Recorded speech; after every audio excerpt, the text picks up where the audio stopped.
Olá, eu sou a professora Daniele, sou professora de inglês e para quem está assistindo pela primeira vez o meu vídeo, eu estou fazendo a correção das atividades do PET, volume 3 de língua inglesa do Ensino Fundamental 2. Esse vídeo é da semana 2 do 7º ano. Essa é a página inicial de todas as atividades que já é conhecida de vocês, para quem está fazendo as atividades do plano de estudo do tutorado, e aqui vocês têm algumas orientações e informações que vocês vão ler com calma e atenção. Eu sempre trago aqui as minhas dicas, que é ter o seu caderno e material necessário em mãos, né, o dicionário, manual ou digital, e não deixar de fazer o seu próprio vocabulário com palavras que você não conhece e aquelas palavras que você costuma esquecer.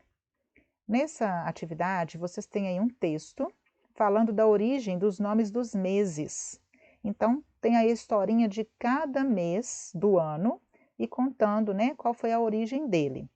Vocês vão, então, primeiro fazer aquela leitura rápida, que vocês já sabem, que é conectando, né, palavrinhas cognatas, que são aquelas parecidas com as do português, e palavras que vocês já conhecem.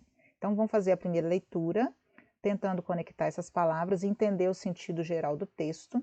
Depois façam uma segunda leitura, porque aí vocês vão compreender melhor. E não esqueça de usar o dicionário para procurar aquelas palavrinhas que vocês não conseguiram entender de forma alguma, tá?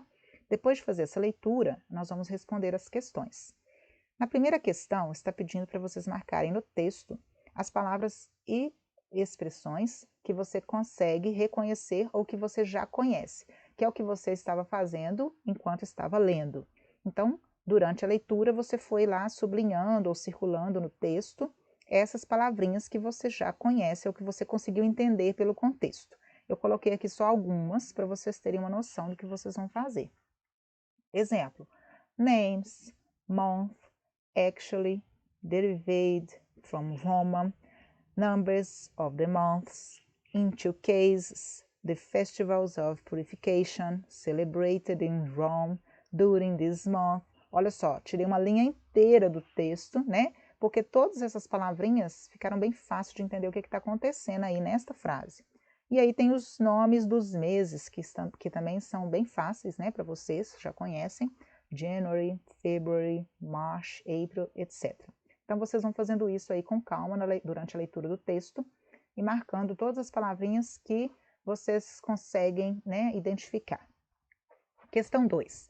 De acordo com o texto, os nomes dos meses foram dados baseados somente nas divindades? Justifique sua resposta. Então, aqui você pode responder em português, de acordo com o que você entendeu do texto, tá?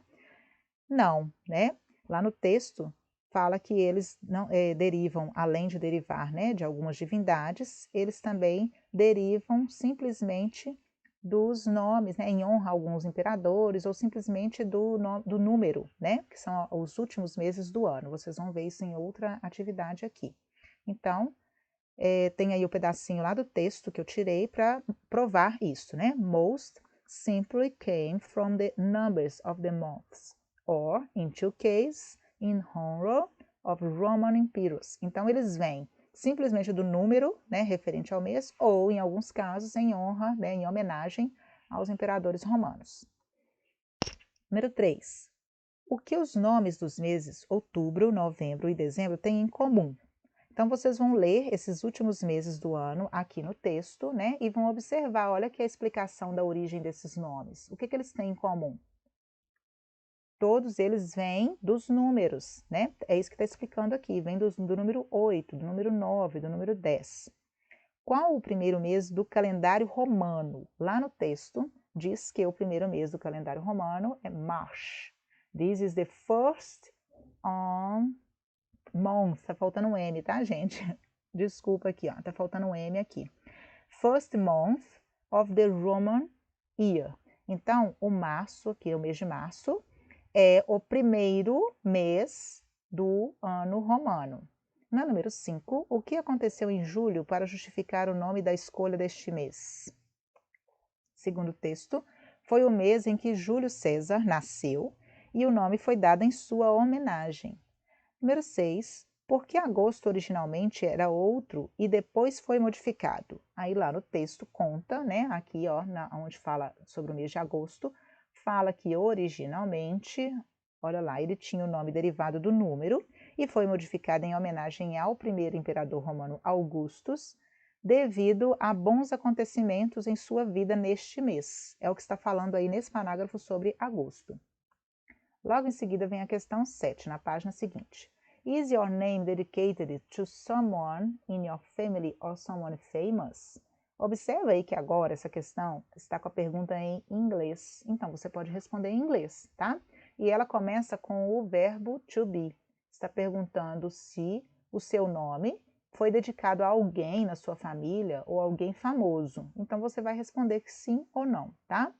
E aí a resposta vai ser pessoal. Se for sim, você vai responder yes, né? It is. Se for não, no, it isn't, né? O seu nome, está falando do seu nome, que é uma coisa. Então, sim, ele é, não, ele não é.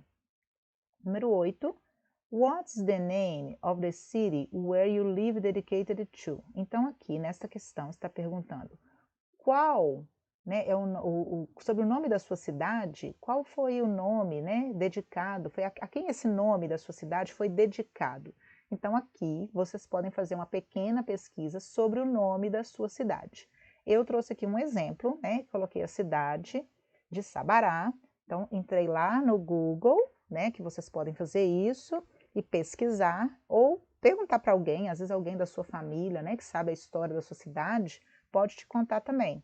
Então, a pesquisa que eu tirei foi sobre Sabará, né? Exemplo, então, que ela é uma forma, a palavrinha Sabará é a forma abreviada do termo tupi, que significa grandes olhos brilhantes, e aí abreviou-se, né? Porque é uma palavra grande, não sei nem como é que fala direito, né? De Saberabuçu, deve ser assim? De Saberabuçu. E aí abreviou-se essa palavra e ficou só o Sabará, numa referência às pepitas de ouro que foram encontradas na região. Então, olha que legal, né? A gente ficou sabendo então de onde veio o nome Sabará da cidade. Você pode então pesquisar, né, sobre a origem do nome da sua cidade e colocar aí. Não esqueça de colocar a referência de onde você tirou a pesquisa, tá? Na questão número 9, tem um texto, né? E aí vocês vão ler esse texto e depois de ler, vocês vão marcar nas questões, né, seguintes, de A até E, se é falso ou se é verdadeiro. Então, vão colocar T para true, que é verdadeiro, ou F para false, que é falso. Se ela for falsa, você vai consertar essas frases de acordo com o texto, tá? Então, o texto aí está falando sobre a temperatura, né, durante o ano todo, a checagem de temperatura na Terra.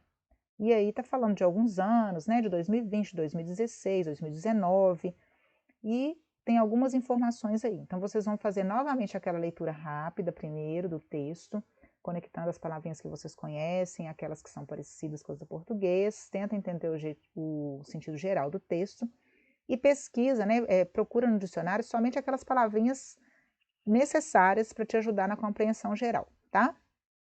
E aí vamos responder. O texto fala sobre um lugar quente. Falso ou verdadeiro? Falso, né? Olha só. Fala da mudança de temperatura na Terra. Então, ele não está falando de um lugar específico, ele está falando da mudança de temperatura na Terra. O texto afirma que este ano é o mais quente da história. Falso, porque lá no texto ele fala que os cientistas acham que este ano pode ser mais quente. Ele não está falando que ele é o mais quente, né? Não tem provas disso. Nesse caso aqui no texto, nesse momento, né? Os cientistas estão preocupados pelo problema do aquecimento global. Verdadeiro. O tempo todo fala isso lá no texto. As temperaturas são medidas semanalmente para se verificar as mudanças que estão ocorrendo na natureza e no mundo. Falso, porque lá fala que elas são medidas todos os dias. Vocês vão observar aqui, olha, na segunda linha do texto. They check the temperature every day. Every day é todos os dias, então não é toda semana, é todo dia. As mudanças na temperatura estão sendo verificadas principalmente na África. Falso. Lá no finalzinho do texto fala que é na Ásia. Olha lá, acontecem na Ásia.